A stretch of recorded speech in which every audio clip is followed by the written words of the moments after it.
Greetings, playboys, spinsters, and those dear folks somewhere in between. My name is Jack Willard, and this is Homage to Rush, as in Rush Limbaugh, the greatest of all times. Our subtitle for the program today, ladies and gentlemen, The Plan to Bring Back America. The plan to bring back America. It is in full swing, except it's not January 20th yet. But we're laying the groundwork. We're laying the groundwork to bring America back. And we're going to not let any demons, not let any naysayers, not let any spoilers ruin the will of the people to make America great again.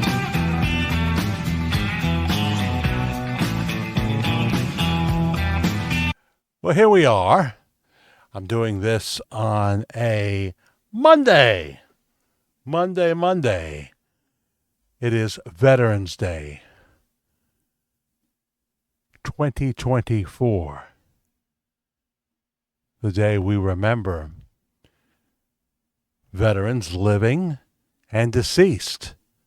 Those brave souls, men and women, that put their life on the line. Some lost their lives. We honor them. There's all kinds of ceremonies going on today. President Biden and Vice President Harris are going to Arlington Cemetery. So we've got a lot of things to talk about, but we do it pretty quickly. We won't take up too much of your time. Please share this video if you can. Please subscribe, like, and hit the notification bell. If you believe in what we do here, it's a work in progress, then please hit the thanks button. You'll see the thanks button there with a $ for any amount. For $1, $2, $5, $10, or if you have been so blessed and want to take away my stress as we try to focus all our energy now here on a variety of programs here at the Virtual Church of the Disillusioned. You can look at our past live shows, our pre-recorded shows. We have shows on many topics. We don't just talk about Elvis Presley, but it is a favorite topic, and we have more of that coming up here at this channel too.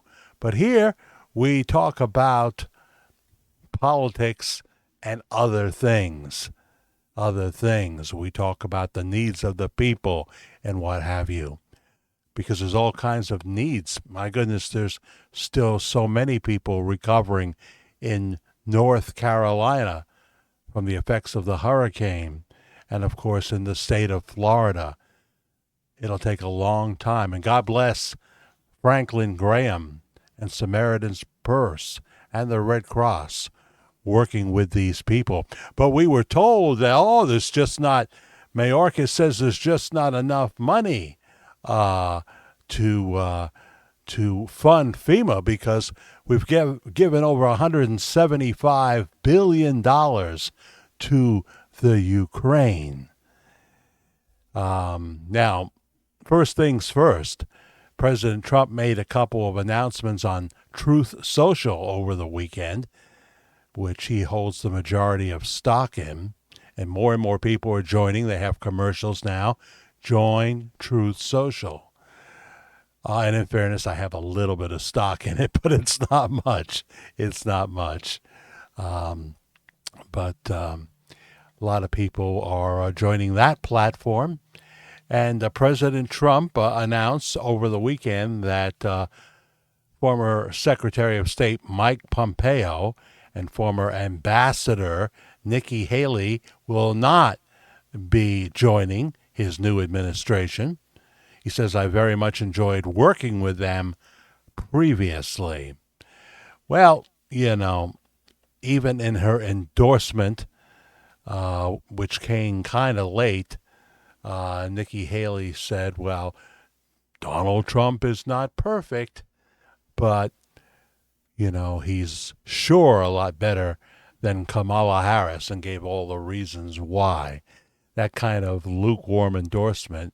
First of all, we know what Nikki is up to. She is going to try to lay the groundwork for 2028, knowing that Vance will have a tremendous edge over her.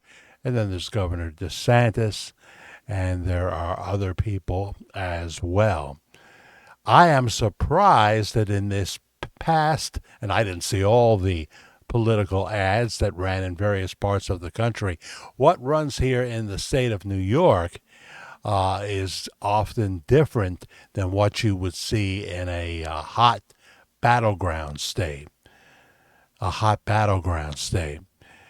Now, when we do our daily pop-off, and I think we're going to do it live in just a little while.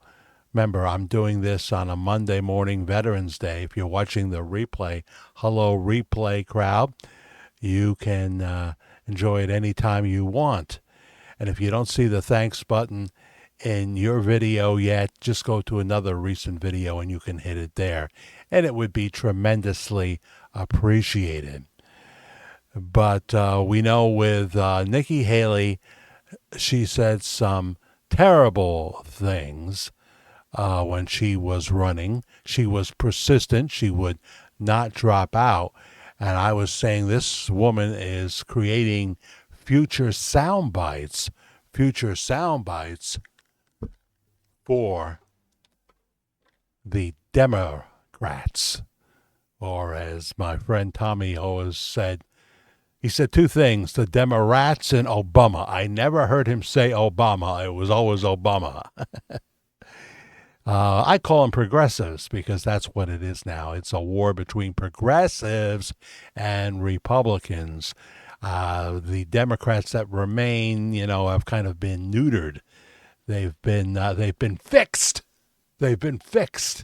So it's the progressives, but maybe they're going to do some house cleaning in the Democratic Party, and the pest infiltration will be dealt with. We'll see what the actual repercussions are. We'll see what that looks like. We don't really know yet. But so Nikki Haley, who has a podcast now, who's still licking her wounds, I never lose, not I. I will be victorious. I always am. Well, not this time, ma'am. Not this time. No. So, and besides, you put her in the embassy again, and she's a war hawk. And that's why, well, first of all, I'm glad Senator Tom Cotton took his name out of the running. I can't believe Trump would pick him because although Senator Cotton is a wonderful man, and I agree with 90% of what he says, I part with him and even Mark Levin when it comes to being a war hawk, especially when you're talking about Russia, who has the most powerful weapons in the world.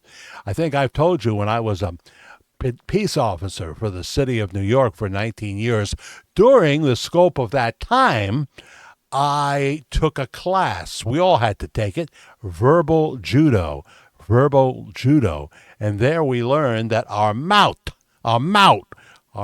was the was the best weapon we had to calm things down, to calm things down. And I really, of all the classes I had to take, most of them I was totally about a place in, because I'm a disc jockey, especially back then. Was a part-time disc jockey when I wasn't there. And I was there for the pension, and met a lot of wonderful people. But I'm not really a cop, you know. So I needed that verbal judo, because if it went physical, well, let's just say I would not be the Hulk Hogan of my department, the Department of Homeless Services Police. So that is a great strength of the president-elect, Donald John Trump. And with Tom Cotton and General Kellogg and General Jack, both on Fox there, they just love the smell of napalm in the morning. And they want to continue for us to fund Zelensky, who is responsible for the deaths. Well, he is not really. It's Putin that's responsible for the deaths. And we're going to talk about Putin in a future show this week. We're going to talk about Putin because, you know, he feels he's justified. He feels he's justified in what he does. They say he has a chapel, and he goes there, right there next to his house. He has a chapel that he goes to every morning and prays. So we have to really take a good look at who he is and what makes him tick and what motivates him to do what he does. And don't get me wrong, I know he's a cold-blooded killer who has committed atrocities. When you know that a school is filled with kids that are hiding, trying to survive, and you allow it to be bombed and have those children blown to bits, that does not reflect on you being anything but a killer. Well, you might say, what about Israel? Big difference there in so many ways. What happens is that they use their children, Hamas uses their children as human shields, and they put all their weapons and stuff in the school. Now, that's a topic for another day. Could Israel have handled things in a more humane, efficient way, especially when you have ground troops? But I know about Ukraine, and I know that 600,000 dead Ukrainians forced to serve, 300,000 dead Russian soldiers forced to serve by their dictators. And yeah, Zelensky is one. He closed all the churches in the Ukraine. He closed them all except for the one denomination that he approves of. He's a former comic who once played the organ with his member. So let's just, let's just not mince words. We know that Zelensky does have some skeletons in his closet. He does. So Mike Pompeo, well, it became obvious that Mike Pompeo wanted his job back. He started saying it as early as March on Fox News. He's a Fox News contributor. But, of course, after the 2020 election defeat for Donald Trump, Pompeo started to say some things. And Trump heard those things. And it's hard to bounce back from that. Trump has given people another chance. And who knows, maybe we'll see Pompeo down the road. But, you're going to have to realize who thought that there would be the greatest political comeback ever? Who thought that would happen? Apparently not Mike Pompeo, and now he's paying the price. You're watching Homage to Rush here with me, Jack Willard. are subtitled "The Plan to Bring Back America," and of course, that will be met with resistance from progressive governors like Governor Hochul, like the governor of Illinois. He's not always at the Golden Corral buffet, No. He says you're going to have to come through me. Now we admit that's we're going to have to go around quite a bit there. But Tom Holman, who we see on Fox all the time, is going to be running ICE, and he's not going to let the governor. He's not going to let the progressives of Illinois stop the federal government. They are not your citizens that he's coming after. They are people that walked into America, in some cases were flown into America by the United States government. If that isn't a shocker, if that isn't something that makes you think, who is President Biden when he puts into motion, allows things like that?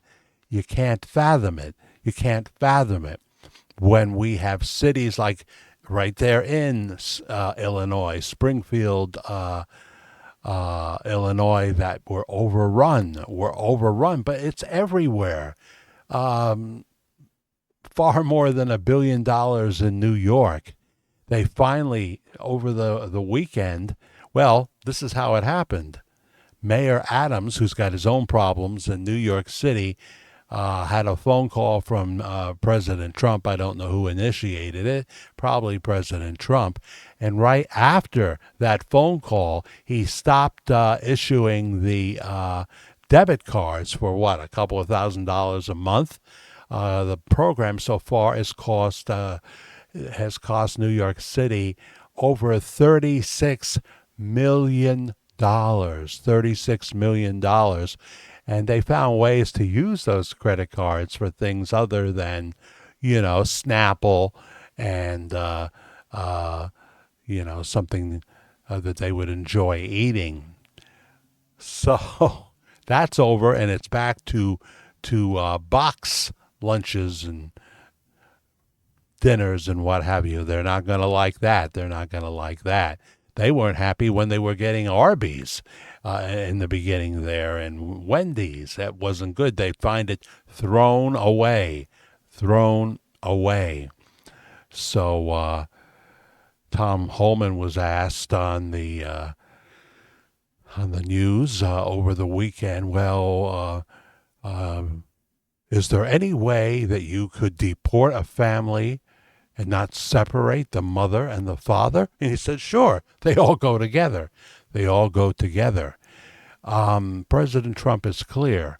We want immigrants to come, but they have to do it legally, because what has happened is we have countries, every country you can imagine, from Indonesia to Venezuela, not just Mexico. We have people somehow finding their ways to the borders, emptying out the jails of the bad guys and sending them to the United States, where we have had rapes, where we have murders, we have had incredible looting. But it's not just them doing the looting. It's all of the as you go into the big cities, it's all of the people that think they can get away with that because woke DAs have destroyed consequences in America.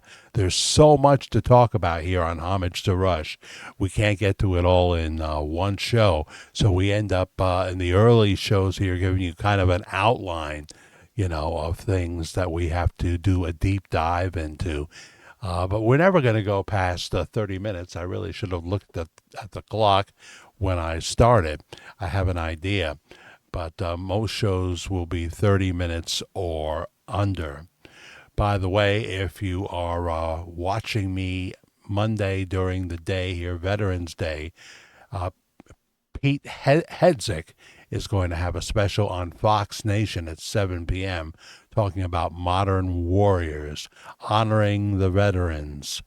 And it'll be good because Pete always produces a quality program. If you miss Modern Warriors in the first run tonight, you can obviously, see it on Fox Nation. You have to subscribe to Fox Nation. If you're a veteran, you get your first year for free. It's not expensive, but it's a streaming service, and you'll be able to see that because he always approaches any subject with great insight.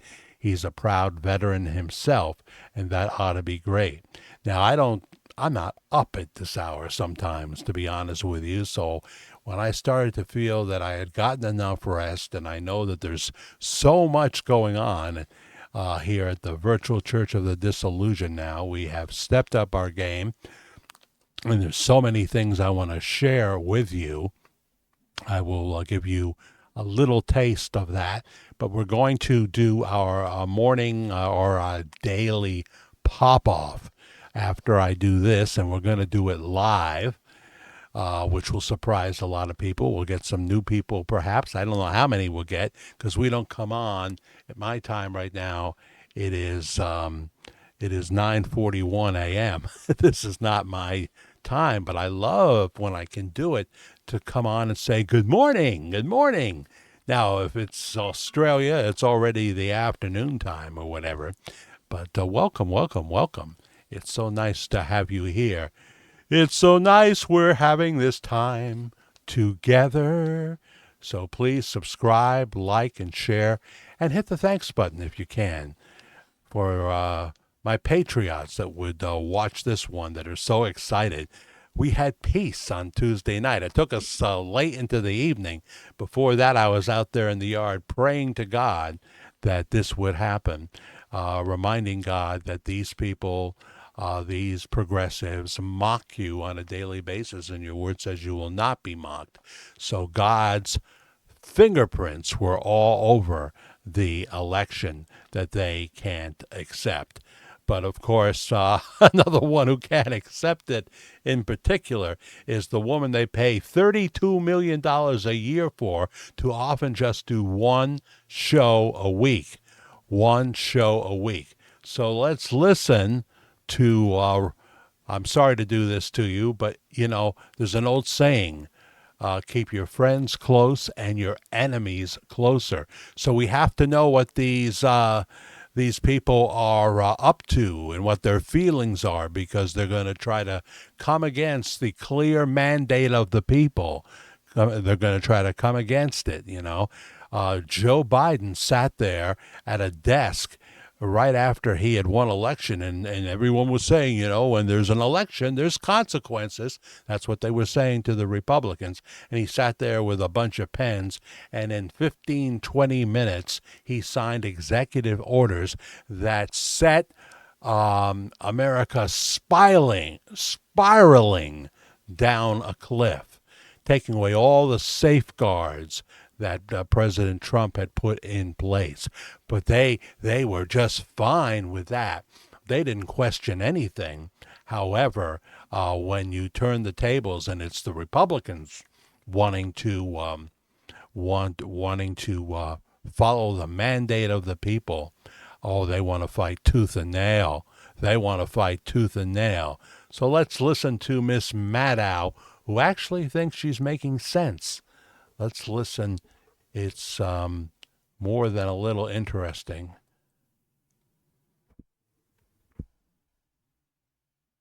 If you are an American citizen who does not want to ashcan the American system of government, who doesn't want a strongman authoritarian system where the whole government is one guy and everything else just exists to serve him, if that is not the kind of country that you want, then yesterday's election means you have more to do for your country than you have ever done before.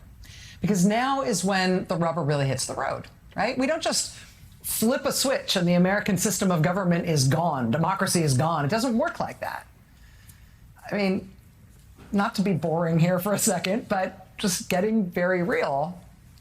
We now are just another one in the list of countries that has decided to, you know, hey, what the heck? Let's try the strongman thing. Let's let democracy go. Let's put in an all-powerful guy instead, see how it goes. There are many more countries in the world governed by that kind of a system than there are governed by ours. We are the only 248-year-old multiracial, pluralistic democracy in the world. And shall we keep it? A lot of our fellow Americans say we shouldn't. Now we know. Now we know for sure. But a lot of Americans, tens of millions of Americans, say we should keep that system. Which means time to fight for it. There you go. I won't torture you with any more. She twists and she turns everything. The ones that were fighting for democracy to return was the Republicans. Socialism always leads to authoritarianism. Can't say the word this early in the morning, but it always does. And it leads to some version of the C word that I think we all know. It won't be exactly like the communist regime of China or Russia or certainly North Korea, but it will be a system where people's rights are ignored, the needs of the constituents are disregarded, and an agenda which will include an extreme new Green Deal where you are forced to buy an electric car that you can't afford and have major problems with the power grids and the lines at the charging stations. How dare you want to go more than 400 miles? You should really stay close to home. You should stay close to home. There are so many other examples. Obviously, the transgender issue of which takes away the rights of women and girls and forces them to participate in a sport with a biological male that can kill or severely injure them in the sport, and also always win, like in a swimming match where there is no physical contact. The biological male will win just about every time. So what we are doing is a return to sanity. Now, from time to time, I don't watch much CNN. I had to watch to get the reactions, of course. But from time to time, I will watch Fareed Zakaria because I used to like him. It's just like so many on there, including Jake Tapper, before they abandoned basic principles of journalism. I used to like these people. I used to enjoy watching Anderson Cooper from time to time with his ridiculous and all that. His ridiculous. But not anymore. Not anymore. You just can't stomach what they're doing. It's so obvious what they're doing. And Vivek Ramaswamy was very good when they had the debate. He said, why don't we have moderators like Tucker Carlson on here that would actually get people to watch? He really knows how to state the quiet part out loud. And sometimes, although Biden does it at the inappropriate times, sometimes he's right on the money. He's right on the money. It needs to be said. So when J.D. Vance went on, as they say, deface the nation or meet the alleged press, he was right in their face. He was right in the face of Dana Bash or Jake Tapper. And that's all the interview was, especially with Jake Tapper. That's all it was. They weren't interested in talking about the issues, the prices of groceries, what the progressives would actually do, because Kamala Harris was never able to give us a plan. She was never able to give us a plan. And there were those painful moments when we realized how unqualified this woman was to be the president of the United States. You would see the blank look of horror on her face and this is with a question asked by Anderson Cooper, where it was clear she had no plan, no real answer, and began one of her word salads. And even she knew that it was embarrassing. She was embarrassed, but her staff would always try to prepare her, and she would say, "Away with you peasants, away with you peasants." 92% of her staff gave up on her.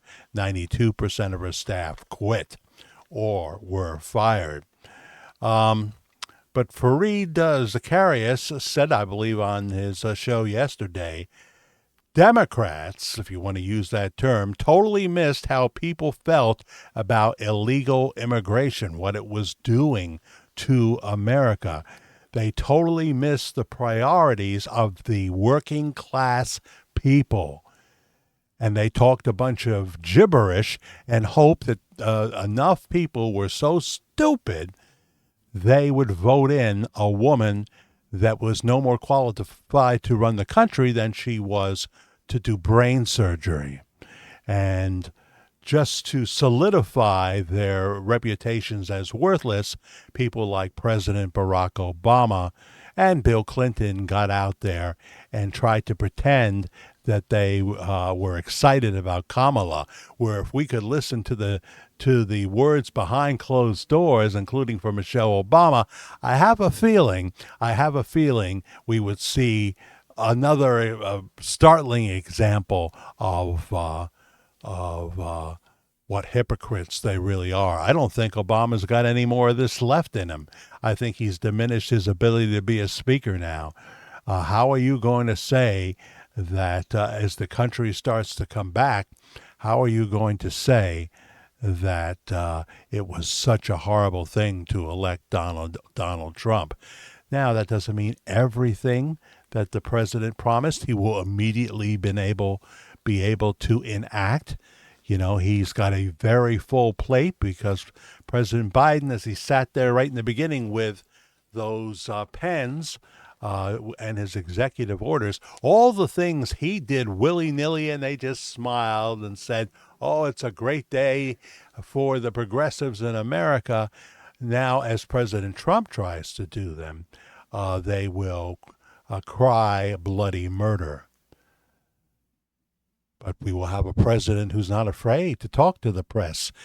He won't say, "Well, let's see, I'm supposed to talk to Mark from the AP." He just goes up and down the list, and he loves it when, you find some woke progressive reporter who is a sellout and come right back at him. It's good TV.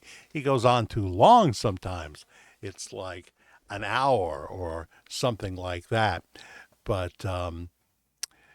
there is just so many things to do, and I don't think that he's going to listen to General Kellogg and General Jack from, what's his last name, from Fox News.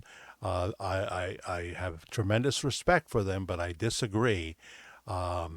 President Trump is going to have to sit down. He's going to have to sit down with President Putin, who's already said he wants to talk to him, congratulate him. He's going to have to sit down with President Xi and what have you. Oh, he's going to enact all these tariffs. He's going to enact all these tariffs, and everything's going to go up. It's going to cost us so much money.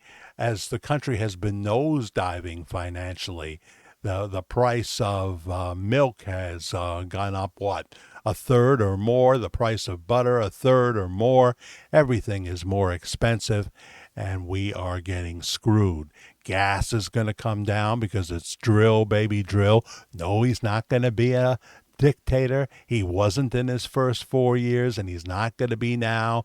Rachel Maddow and her kind are full of donkey dust, but it's not going to be that you can chemically castrate a 13, 14-year-old without even parental consent. And then a few months later, they want to change back, and they say, "I'm sorry, can't. We thought this is what you wanted." Well, two years ago, I wanted to be a cowboy. You didn't go out and buy me all the cowboy gear and send me out to a ranch. How crazy. Maybe we won't have drag queens twerking in front of 7-year-olds. A country that has lost his way, but now Donald John Trump and what will be a great cabinet is coming in to set us on course. But Biden is crazy as a fox. Tomorrow he's meeting with Prime Minister Netanyahu, if you prefer. He's meeting with him to try to let him know that the next day when he meets with President Trump, he's going to be pro-Ukraine and say how necessary. This is not your agenda. Joe Biden wants to control everything. He wants to make these decisions that are usually very, very bad for America, and he wants to push his way. And this is kind of how the progressives are in general. We will have our way. We will have our way. You won't stop us. Well, more than half the American people, Donald Trump won the popular vote. He won the Electoral College. More than half the people, in fact, it is 26 want total complete change, and the other, another 50-some% want substantial change. That's the will of the people. That's the will of the people. Perhaps we need to have a league for transgender people, but there won't be enough people on the team because they're only 1 or 2%, only 1 or 2%. But a grown man or boy does not get to waltz into your daughter's locker room as the swim team is getting ready. Riley Gaines talks about what that's like, because it takes a while to get those swimsuits on. They're specially made and they're a little cumbersome. And then to turn and see next to you being eyeballed by a hairy man. That is a road to insanity. And guess what? That guy's going to probably win the match. He's going to win the swim meet. So we've got a lot to talk about here on Homage to Rush. We do. This is just the beginning, the plan to bring America back. Now, because I used the Rush Limbaugh theme, which is the Pretender song, my city was gone. Well, your city's coming back. They voted for Donald Trump. Ohio's coming back. We play that entire song on the second edition of Homage to Rush. We play the entire song. But because I used that, they allow me to use it, but I can't monetize this series. Any of the videos, I rely on views, which are not high. We're new to the political realm. It's not like when we talk about the pastor from Benton, Arkansas, and we can get thousands and thousands of views, even though we're not a big fish by any means. Because we're telling a chronological story about a pastor who may be Elvis. But people love the topic, and I have to honor their wishes. And we try to do it in a respectful way. So watch those videos and see what you think. We have other topics that we do too. But it's very appreciated when you hit the thanks button here. And I always, on the next show, I'll be thanking the people. In fact, on several of my shows, I'll be thanking the people that hit the thanks button, whether it be for $1, $2, $5, $10, or someone out there who's a patriot and says, this guy is trying to do something good, and I'd like to make his life a lot easier because I'm on a fixed pension, and it got a little lower this year, 2024, really 2023. So I so much appreciate you, and I will let you know that. So that's show number 5 in the can now for Homage to Rush, the plan to bring America back. My personal email is jackthefairguy, F-A-I-R, jackthefairguy @gmail.com. In the comment section, I'll also put my Cash App address, which is another way to give. So you have a terrific Monday. There's so many exciting programs on different topics coming here to the Virtual Church of the Disillusioned. Can't wait to talk to you again.